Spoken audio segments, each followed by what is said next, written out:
Iverson family, and we're here to teach you about the internet. So today, we're going to show you what you can do on the internet.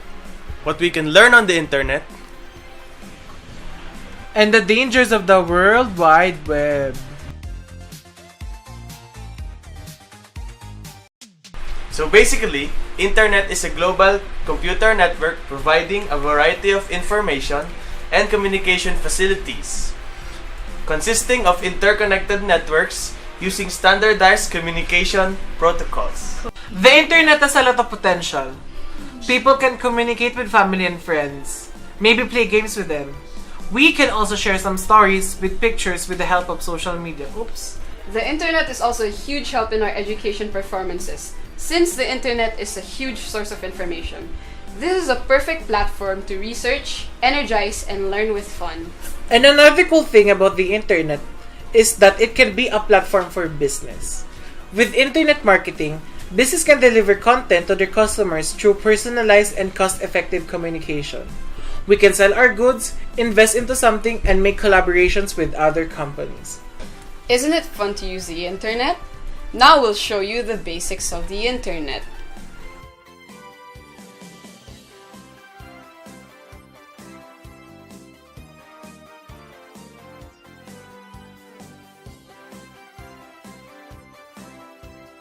So we are now at our living room, and we are going to use our family computer to access the internet.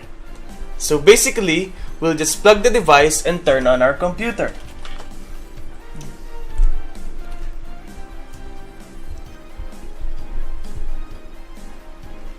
After turning on, we'll apply the passcode. And voila!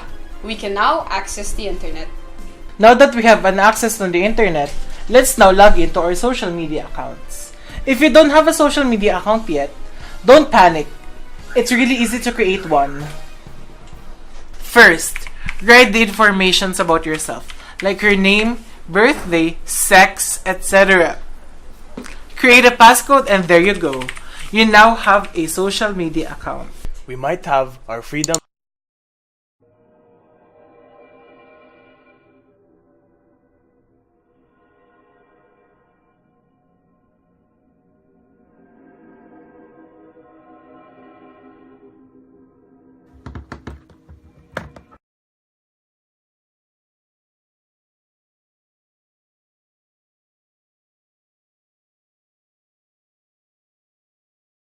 I started Friendster. That's my first social media account.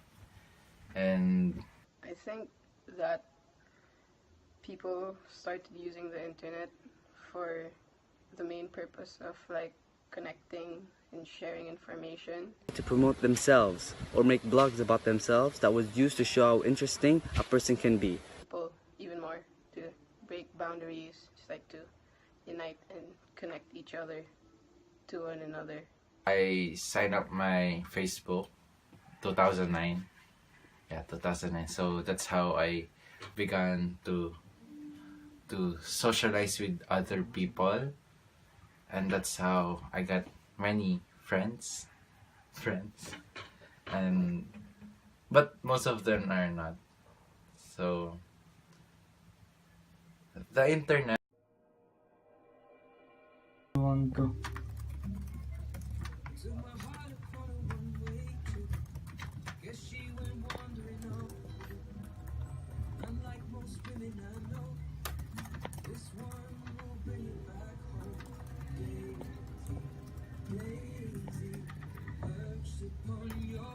It's good. It's really good because besides from sharing, being able to share information on the interwebs that anyone could access, if they needed, it's a lot of help. I used it for gaming and my life quickly turned to being addicted to Facebook games. I think internet and social media helps connect people, people who are far away from each other.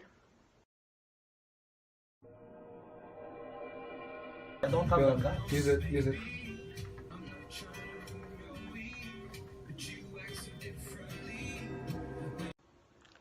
Okay, so people are stupid. They make mistakes.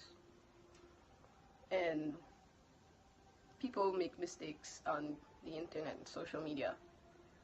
What type of mistakes they make? Like, besides from like the basic mistakes, like being stupid, like having grammar errors, if that's the thing. People also, they spread fake news. I'm pretty sure people have already heard of and encountered fake news. Yeah, it's a mistake for people to spread fake news on the internet.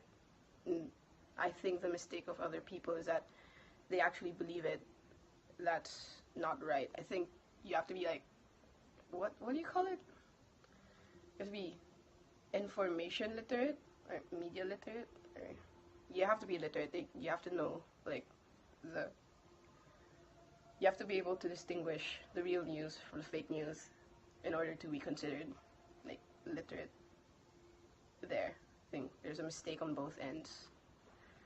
Yeah, I think those just are the common mistakes I find on the internet and social media. Mistakes people make that made it to the internet are countless, from publishing scandals and other regrettable things. Some people post pictures on Instagram showing off their illegal weapons, and of course, that would get some sort of attention from the officials, which could lead to the arresting of the person. These few mistakes can really make an individual regret about their actions.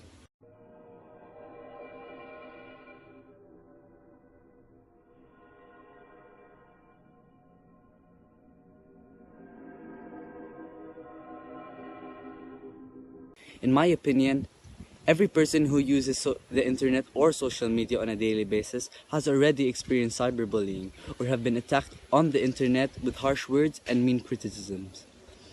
I think it is inevitable for the internet not to have those kinds of trolls who bully another individual, because most trolls are just craving for attention and like to annoy people. And that's literally it. They like to annoy people and cause discomfort in their lives.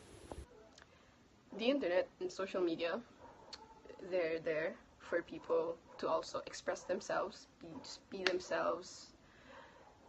And I think people eventually get attacked for it, like being yourself too much. I mean, it's a good thing. It's a good thing for you. Like, go and express yourself and all that. But like other people who see your activity in whatever you post, I guess they judge you for it. They judge you for it, and eventually that judging turns into cyberbullying, to hating, and all that. So I guess it's inevitable, really, to be cyberbullied at some point for just being yourself. It's pretty unfair, but then again, you always gotta be careful on what you post and what other people might think of you when you post such stuff. Yeah, I think it sucks. Yeah, that's it. I think the saddest that happened to me on the internet is when people started posting that I don't like